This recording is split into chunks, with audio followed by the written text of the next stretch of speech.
Olá, boa noite. O Canção Nova Notícias começa com os seguintes destaques. Vicentinos se encontram com o Papa Francisco e vivem a expectativa do Dia Mundial dos Pobres. Termina em Brasília o Encontro Nacional dos Assessores Jurídicos das Dioceses. Começa amanhã em Recife o 18º Congresso Eucarístico Nacional. Eleições presidenciais do Brasil.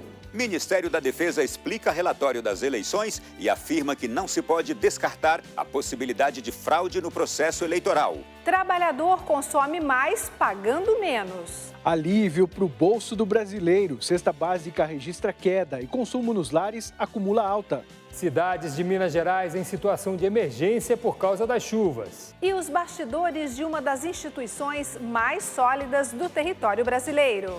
Quinta-feira, 10 de novembro de 2022. O Canção Nova Notícias está no ar.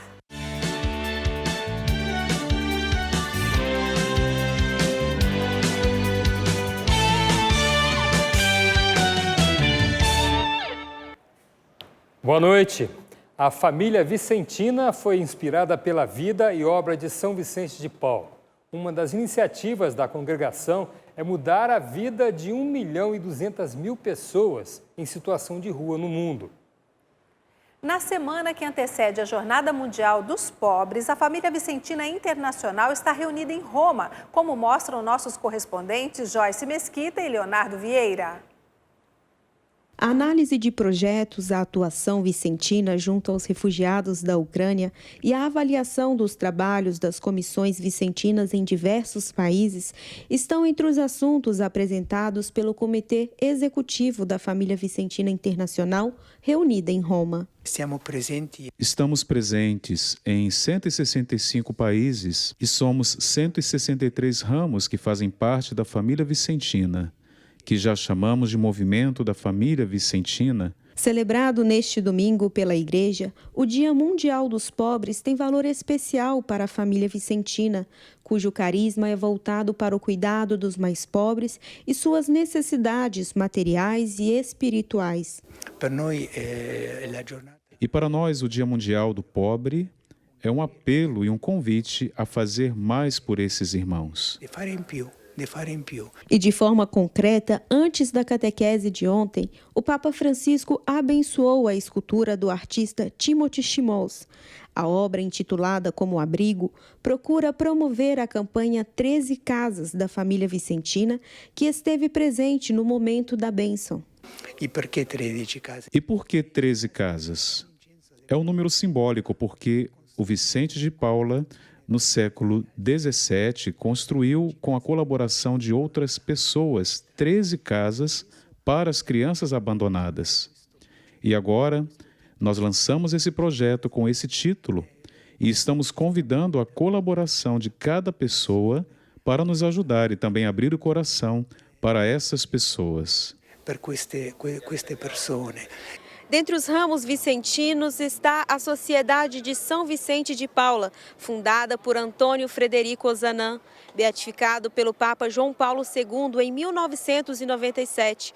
O processo de canonização aguarda a confirmação de um novo milagre. Entregamos ao Santo Padre uma carta falando da canonização e pedindo humildemente que, quando ela ocorrer, que possa ser em Paris, porque Paris é a capital vicentina internacional. Ozanam foi um homem cheio de virtudes, cheio de exemplos, e isso vai ser bom não só para a família vicentina, como para toda a Igreja internacional. E o encontro com o Santo Padre foi uma motivação para a continuidade da missão. Ele falou: vocês devem continuar seguindo nessa direção, devem continuar com isto, foi assim que ele falou. Então, temos o apoio do Santo Padre. E de Roma para Brasília, terminou hoje o Encontro Nacional dos Assessores Jurídicos das Dioceses Brasileiras. O evento foi promovido pela CNBB. Por isso, nós vamos agora com Ronaldo da Silva, em Brasília, que tem mais informação. Ronaldo. Adriana, foi uma troca de experiências vividas em cada região do Brasil. Boa noite para você e boa noite para todos que nos acompanham.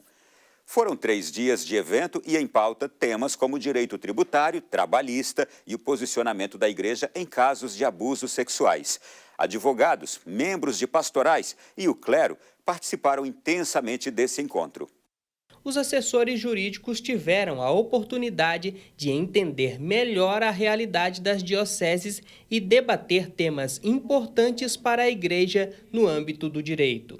As palestras abordaram, entre outros temas, o direito civil, tributário, trabalhista e a relação Estado e Igreja. A ideia principal desses 3 dias era fazer com que os advogados se conhecessem, fizessem uma interação muito maior, presencialmente inclusive, que a gente agora possa, a partir desse momento, criar uma rede, uma massa crítica entre nós, assessores jurídicos, para que assuntos que cotidianamente aparecem para a Igreja, para as dioceses, sejam lidados com essa junção de forças. No último dia do encontro, os participantes debateram as punições em casos de crimes sexuais cometidos por membros da Igreja. No ano passado, o Papa Francisco, entre outras mudanças, incluiu o abuso sexual cometido por clérigos contra adultos como crime previsto no Código de Direito Canônico. Para combater esse tipo de prática, precisa unir forças. Seja a dimensão canônica,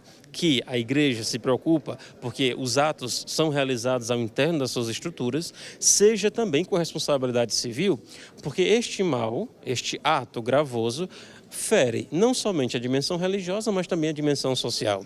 Então, a Igreja tem realmente investido nesse tema para criar uma cultura de proteção. Para a assessora jurídica da Diocese de Guarulhos, em São Paulo, o encontro ocorre num momento muito importante para a Igreja e para o direito. Nós estamos debatendo aqui temas vitais para o nosso tempo, para o tempo que a Igreja vive, e são necessários para que nós, assessores jurídicos das dioceses, tenhamos ideia de tudo o que está acontecendo. Mais de 200 advogados de 120 dioceses participaram do encontro, além do ex-deputado constituinte João Agripino Maia, da ministra do Supremo Tribunal Federal Carmen Lúcia e do núncio apostólico Dom Jean Batista. Hoje, o Ministério da Defesa emitiu nota explicativa sobre o relatório das eleições entregue ontem ao Tribunal Superior Eleitoral. A iniciativa da nota foi para evitar distorções.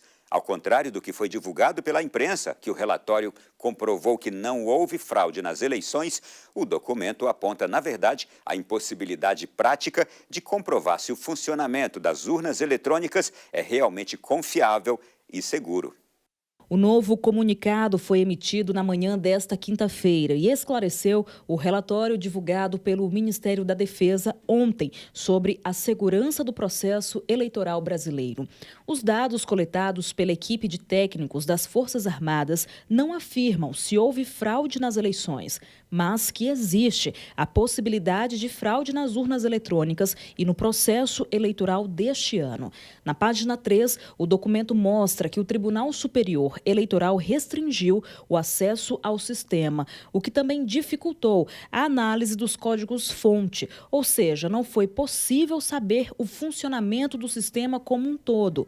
Diante dessas limitações, foi observado que houve risco relevante à segurança na geração dos programas das urnas eletrônicas, devido à ocorrência de acesso dos computadores à rede do TSE durante a compilação do código-fonte. Para este jurista, o relatório coloca em jogo a última eleição para presidente da República, o que é preocupante. É um relatório inconclusivo e que deixa, sim, margem para fraudes. Isso é muito grave, coloca em jogo o sistema eleitoral brasileiro e a última eleição para presidente da República. E por causa dessas possibilidades de fraudes, o Ministério da Defesa solicitou ao TSE com urgência a realização de uma investigação técnica sobre o ocorrido na compilação do código-fonte, de uma análise minuciosa dos códigos que efetivamente foram executados nas urnas eletrônicas.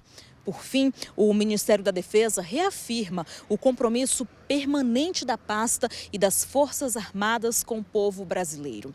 A democracia, a liberdade, a defesa da pátria e a garantia dos poderes constitucionais, da lei e da ordem.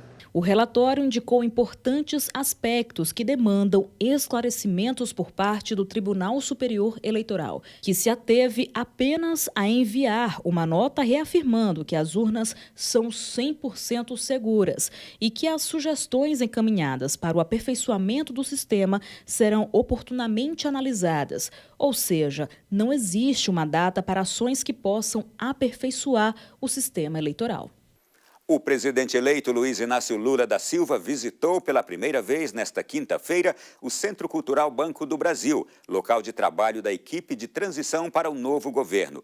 Lula também se reuniu com parlamentares das bancadas aliadas para falar da transição de governo e desmentiu que Geraldo Alckmin pudesse assumir cargo de ministro de governo, uma vez que será seu vice no mandato de 2023 a 2026. Nos Estados Unidos, o furacão Nicole perdeu força nesta quinta-feira. Foi depois que atingiu a costa leste da Flórida. O furacão apresenta uma mistura de ventos e chuvas fortes. O alerta do Serviço Nacional de Meteorologia foi disparado para um trecho que incluía o Centro Espacial Kennedy, em Cabo Canaveral, onde o novo foguete lunar da NASA estava exposto e ancorado na plataforma de lançamento. O furacão Nicole, de categoria 1, chegou a ventos de até 120 km por hora e agora foi rebaixado para tempestade tropical, com redução para ventos de 70 km por hora. O fenômeno agora se move para o interior da Flórida. Nos próximos 2 dias, a tempestade deve passar pela Geórgia e pelas Carolinas. O Papa Francisco sempre nos lembra do cuidado com a natureza. Em uma das suas afirmações, disse: Deus nos deu um jardim e não deixemos um deserto para nossos filhos. Mas que ações podem evitar que situações se compliquem ainda mais no mundo? Vamos a São Paulo, porque lá tem uma iniciativa de conscientização bem interessante. Boa noite, Rodrigo Luiz. Essa iniciativa vai envolver 3 capitais brasileiras, é isso mesmo? Wallace, é a virada sustentável e vai envolver, sim, além de São Paulo, Manaus e Porto Alegre. Boa noite a você e a todos. Até o dia 23 deste mês, estas 3 capitais brasileiras recebem um dos maiores festivais de sustentabilidade do país. O evento quer mostrar uma visão positiva e inspiradora sobre a sustentabilidade, equilibrar o suprimento das necessidades humanas e preservar os recursos naturais podem evitar muitos problemas. Estação de metrô de São Paulo. Lixeiras para todo lado e o resultado disso é que não se vê nenhum papel no chão. O simples ato de descartar o lixo corretamente, como este papel engordurado, é uma atitude sustentável. E é justamente para provocar essas reflexões sobre a ação do homem no meio ambiente que foi montada esta exposição no metrô de São Paulo. Ela é uma entre as 700 atrações que fazem parte da virada sustentável. 20 painéis com ilustrações do artista peruano Ivan Ciro Palomino abordam temas como mudanças climáticas, liberdade de expressão e educação, tendo como pano de fundo o futuro das próximas gerações. As projeções em prédios da capital paulista chamam a atenção para os Objetivos do Desenvolvimento Sustentável da ONU. Exposições, intervenções urbanas, shows, peças teatrais, dança e literatura. Todas as ações são de graça e ocorrem nas cidades de São Paulo, Campinas, Porto Alegre e Manaus, até 23 de novembro. É a gente falar desse tema tão importante que é a sustentabilidade, a gente cuidar do nosso planeta Terra. E então, na virada sustentável, a gente vai aprender formas de fazer isso, sempre de uma forma alegre, sempre de uma forma divertida, mostrando que a sustentabilidade é simples e que a gente pode fazer isso com pequenas ações dentro da nossa casa. Daqui a pouco eu volto aqui da cidade de São Paulo com outro assunto que interessa aos brasileiros: a queda no preço da cesta básica. Até já. Valeu, Rodrigo. Até daqui a pouco, então. Ainda falando em chuvas, em Minas Gerais, várias cidades já decretaram situação de emergência por causa do período chuvoso. A repórter Monize Amorim explica por quê. 27 cidades mineiras já decretaram situação de emergência nesse período chuvoso. Boa parte dos decretos tem tem relação com as tempestades de granizo que atingem o estado. Ocorrências que são motivo de alerta para a Defesa Civil Estadual. Nós podemos dizer que já são mais de 40 municípios afetados por chuvas de granizo. Muitos em grande intensidade, outros em menor intensidade, mas está sendo um diferencial com relação aos outros anos. As condições do tempo no estado têm contribuído para o surgimento do fenômeno. Essencialmente, nós temos que ter principalmente calor e umidade para que tenhamos nuvens chamadas cumulonimbus, que são as nuvens típicas capazes de provocar a chuva de granizo. Essa situação de calor e umidade é comum nesse período de primavera, entretanto, o que nos chama a atenção realmente neste ano de 2022 é a quantidade, né, e também a área em que estamos tendo os temporais acompanhados aí de queda de granizo. Até o momento, uma morte foi registrada em Minas Gerais devido às fortes chuvas. Mais de 500 pessoas estão desabrigadas e mais de 2.000 desalojadas. A previsão para os próximos dias é de mais queda de granizo. A condição de muita instabilidade em todo o estado de Minas Gerais e, consequentemente, devemos ter aí pancadas de chuvas acompanhadas aí de granizo.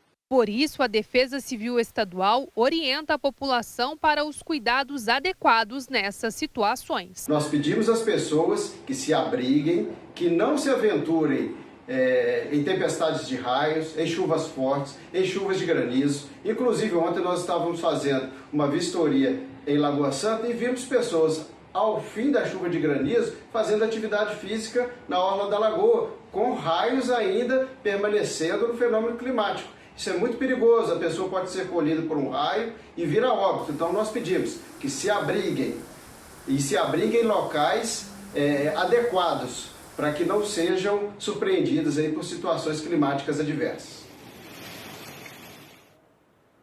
E por falar em chuva forte, a possibilidade de temporais aumenta nos próximos dias em algumas regiões do país. Fernanda Ribeiro conta para nós como é que vai ser essa sexta-feira aí. Boa noite. Olá, boa noite para vocês, para todos em casa, ótima noite também. Começando hoje com duas notícias importantes. Não tem previsão de nova queda da temperatura, mas o risco de pancadas de chuva é alto em muitos locais. Vamos entender tudo isso agora aqui no mapa. As condições para temporais aumentam nos próximos dias, inclusive por aqui na região de Minas Gerais, como nós vimos na reportagem. No Sudeste faz calor e as pancadas são bem típicas da estação, à tarde e com temporais isolados. O mesmo acontece no Centro-Oeste. Tem calorão de até 37 graus em Cuiabá e pancadas fortes com raios e rajadas de vento. A circulação de ventos e a umidade do oceano voltam a provocar chuva forte no interior do Paraná. As nuvens carregadas se espalham para os demais estados da região. A chuva, que já era uma realidade dos últimos dias no norte, ainda persiste por aqui. Pode chover até 20 milímetros entre o Amazonas e Rondônia. As temperaturas são bem altas nessa localidade também. Várias capitais, como Rio Branco, Manaus, Belém e Palmas, registram máxima de até 34 graus, bem quente. Já no Nordeste, a chuva perde intensidade. Sol no interior e alguns sinais mais úmidos no litoral da região. Os termômetros variam entre 24 e 28 em Salvador. Para a maior parte dos brasileiros, ainda não dá para deixar o guarda-chuva de lado, viu, Wallace e Adriana? Olha, muita chuva vindo por aí. E hoje é o Dia Nacional de Prevenção e Combate à Surdez. A data é lembrada há 5 anos como símbolo de luta pela educação e conscientização da população. O Brasil tem quase 6 milhões de pessoas com algum grau de surdez. Perda auditiva induzida por ruído. Assim, é chamada a patologia provocada por ambientes com muito barulho. Uma vez que o problema atinge o paciente, o caso pode ser irreversível. Foi o que aconteceu com Paulo. Em 2009, quando eu fui fazer um exame, eu detectei que tinha essa perda auditiva de 5%. Existem várias causas para a surdez. A surdez de condução é provocada pelo acúmulo de cera de ouvido. Infecções, a otite é a mais comum. A surdez da cóclea, um nervo auditivo, é desencadeada por viroses, meningites, pode aparecer com a idade avançada também. Propensão genética. E essa surdez da cóclea surge também com exposição a ruídos de alta intensidade.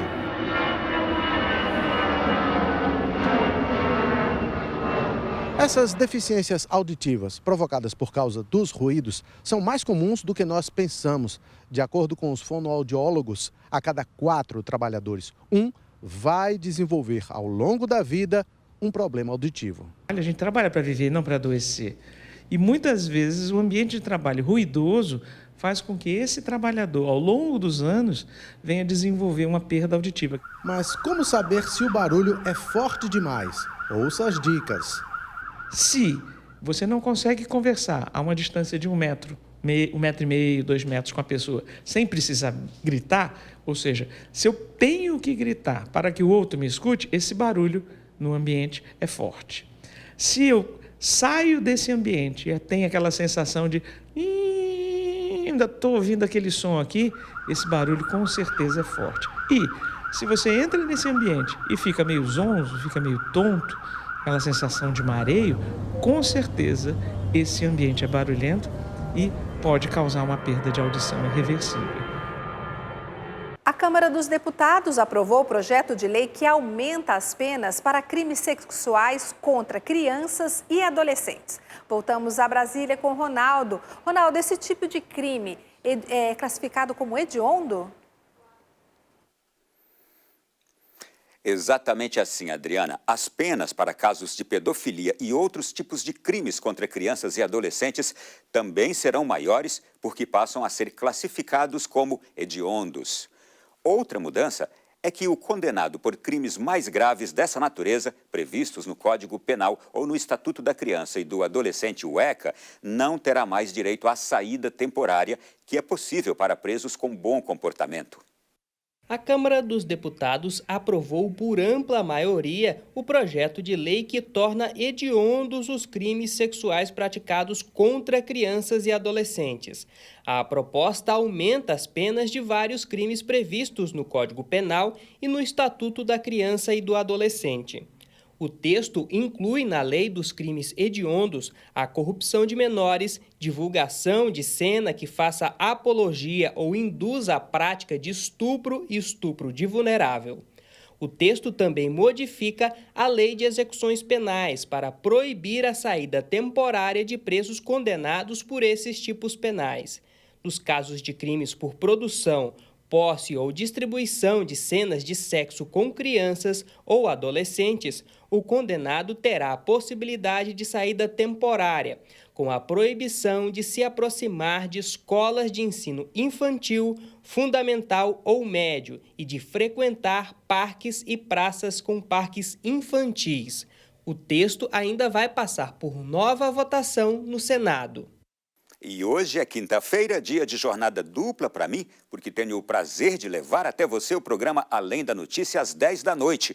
Vamos entender hoje mais sobre diplomacia e como se dá o diálogo do Brasil com as demais nações a partir do Ministério das Relações Exteriores.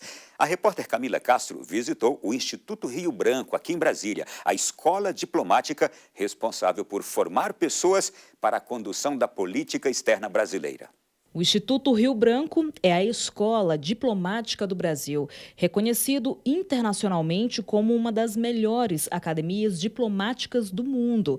É a mais antiga escola de governo do Brasil. O ingresso ao Instituto Rio Branco se dá por meio de um concurso público, considerado o mais difícil do país. O CACD, Concurso de Admissão à Carreira Diplomata, que cobra nível avançado e profundo em provas objetivas e discursivas. É necessário ser brasileiro nato, ter mais de 18 anos, estar em dia com as obrigações eleitorais e do serviço militar, não possuir antecedentes criminais e ser formado em qualquer curso superior reconhecido no Brasil pelo Ministério da Educação. Aprovado no CACD, o diplomata toma posse no cargo de terceiro secretário. Ao longo da carreira, o profissional passa por intenso aperfeiçoamento contínuo e realiza 2 outros cursos: o curso de aperfeiçoamento de diplomatas e o curso de altos estudos. A carreira de diplomata no Brasil é bem definida e hierarquizada, tendo como pré-requisitos de promoção e elevação de cargo a meritocracia e o tempo de serviço. É necessário o mínimo de permanência de 3 anos em cada cargo para poder solicitar promoção. Fica o meu convite, daqui a pouco, às 10 da noite, aqui na TV Canção Nova. Participe comigo do programa Além da Notícia, com mais detalhes sobre esse assunto. Por hoje é isso, nós ficamos por aqui. Uma boa noite a todos. Adriana, eu espero você como telespectadora logo mais no Além da Notícia, tá bom? Boa noite. Tá ótimo, mas eu também sou entrevistadora deste programa. Eu também participo do programa Além da Notícia de hoje, entrevistando o ministro das Relações Exteriores, que visitou a Canção Nova. Agora, mudando de assunto, eu quero saber como anda o seu orçamento familiar. Tá apertado? O alívio pode estar na notícia que o preço da cesta básica caiu. Mas isso é assunto para a maior cidade brasileira, onde o consumo se torna referência. Rodrigo Luiz nos fala sobre a cesta básica. Ela está em queda e isso alivia o orçamento, Rodrigo? Alivia o bolso e o fechamento das contas no fim do mês, né, Adriana? Boa noite para você, boa noite para quem começou a acompanhar o Canção Nova Notícias neste momento. A queda no custo foi registrada em 12 alimentos da cesta básica. E de janeiro a setembro deste ano, o consumo nos lares brasileiros acumulou alta de 2,84%. Aline Mércio chega trazendo todos os detalhes. Segundo a Associação Brasileira de Supermercados, o custo de 12 alimentos da cesta básica registrou queda de 2,2% em outubro deste ano. As maiores quedas são do leite longa-vida, óleo de soja. A ABAS também informou um aumento de 2,84% no consumo das famílias no acumulado do ano até setembro. A expectativa é que esse consumo continue aumentando, em especial o consumo de proteínas. De São Paulo, Aline Mércio para o Canção Nova Notícias. Começa nesta sexta-feira a 18ª edição do Congresso Eucarístico Nacional. O evento deste ano terá como anfitriã a Arquidiocese de Olinda e Recife. O repórter Emerson Tercini e o cinegrafista Ederaldo Paulini já estão em terras pernambucanas e têm as primeiras informações do Congresso. Nesta sexta-feira tem início a 18ª edição do Congresso Eucarístico Nacional aqui na Arquidiocese de Olinda e Recife, que pela segunda vez recebe este evento tão importante para a Igreja Católica. Os congressos acontecem em todo o mundo e têm o objetivo de professar publicamente a fé em nosso Senhor Jesus Cristo. O congresso deste ano era para ter ocorrido em 2020, mas foi adiado devido à pandemia da Covid-19. O tema deste evento: Pão em todas as mesas, com o objetivo de refletir mais sobre a Eucaristia e a importância dela na vida do cotidiano cristão. Entre os destaques da programação para este primeiro dia, às 15 horas, os bispos que vão participar do congresso estarão reunidos aqui na Igreja Catedral do Santíssimo Salvador para justamente fazer a oração da liturgia das horas. Será uma oração da tarde reunindo todo o episcopado participante deste congresso. E às 18 horas haverá a missa de abertura aqui também no Centro de Convenções de Pernambuco, que fica no município de Olinda, a partir das 18 horas também, com transmissão pelas redes sociais da Arquidiocese de Olinda e Recife. Eu, o cinegrafista Ederaldo Paulini e o repórter Ronald Oliveira, do noticias.cançãonova.com, nosso portal, nosso site, estamos aqui já em Olinda para cobrir este evento tão importante para a nossa igreja, e você é o nosso convidado especial para acompanhar esta cobertura pela TV Canção Nova. De Olinda, Emerson Tercini para o Canção Nova Notícias. Como você pôde ver, nossas equipes do Canção Nova Notícias e do portal noticias.cançãonova.com já estão no local acompanhando toda a movimentação do Congresso Eucarístico. E é sempre bom lembrar que isso só é possível porque os sócios e benfeitores ajudam a manter nosso sistema de comunicação. E estamos com 29% da nossa meta na campanha do projeto Dai-me Almas deste mês de novembro. Escolha uma das formas de nos ajudar através do clube.cançãonova.com. Se preferir fazer um Pix, a nossa chave é pix.doação cançãonova.com. Desde já o nosso muito obrigado a você que nos ajuda a evangelizar. Deus te abençoe. É isso mesmo, Adriana. A gente tem que sempre que estimular e agradecer essas pessoas, né? Agora vamos falar de uma das instituições mais sólidas do Brasil, o Exército Brasileiro, que surgiu oficialmente com a independência do Brasil. Mas qual é a rotina dos soldados nos batalhões? Nos últimos 2 dias, a Academia Militar das Agulhas Negras, situada aqui próximo em Resende, região sul-fluminense, abriu as portas para mostrar um pouco da rotina militar. E o repórter Jean César foi um dos convidados e mostra um pouco do que experimentou. Situada no sul fluminense, na cidade de Resende, a AMAN, Academia Militar das Agulhas Negras, tem mais de 200 anos de história. Anualmente, cerca de 1.700 cadetes passam pela formação na academia.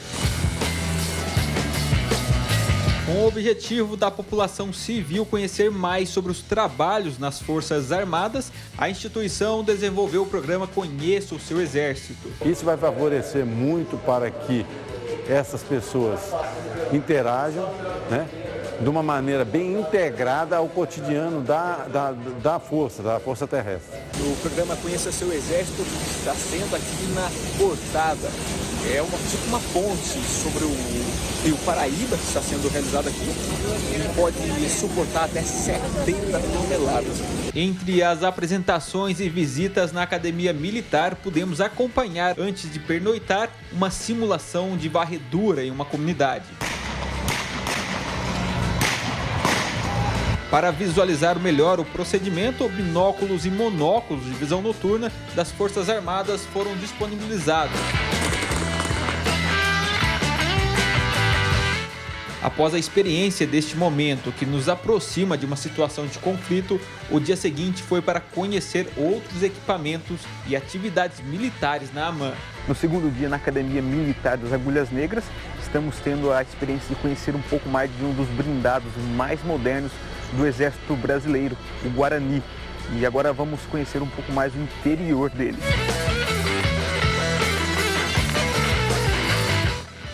Ela possui a Remax, que é um optrônico que você consegue, não só um sistema de armas, você consegue atirar a longa distância com uma precisão muito boa. Para coroar as apresentações, a manobra escolar, uma das principais atividades de combate simulado da América Latina, onde são utilizados os mais modernos equipamentos e armamentos do Exército Brasileiro. O cadete do 4º ano assume funções de chefia, de comando na manobra, exatamente para mostrar toda a parte teórica desenvolvida durante os 4 anos de formação dele aqui na AMAN. Ele vai aplicar esse conhecimento aqui no terreno, né? Formação ética e moral dos cadetes. O Exército faz valer o seu lema e cumpre a missão com o braço forte, protegendo as riquezas do nosso país e também com sua mão amiga, dando suporte social a comunidades em eventos de catástrofes naturais. Olha, eu vou dizer para você, dá vontade de ir lá e passar por tudo isso. Eu sou neta de militar, eu fico olhando, fico... É interessante que a gente vê Encantada. Como que o Exército Brasileiro evoluiu nos últimos anos, né? Que bom, né? É bom saber, conhecer as coisas. E o Canção Nova Notícias fica por aqui. Mais informação, você continua em nosso portal noticias.cançãonova.com. Todas as reportagens que acabamos de exibir já podem ser vistas em nossa página. Dá uma passadinha lá e confira. Para você, uma ótima noite e até logo mais no Além da Notícia. Boa noite.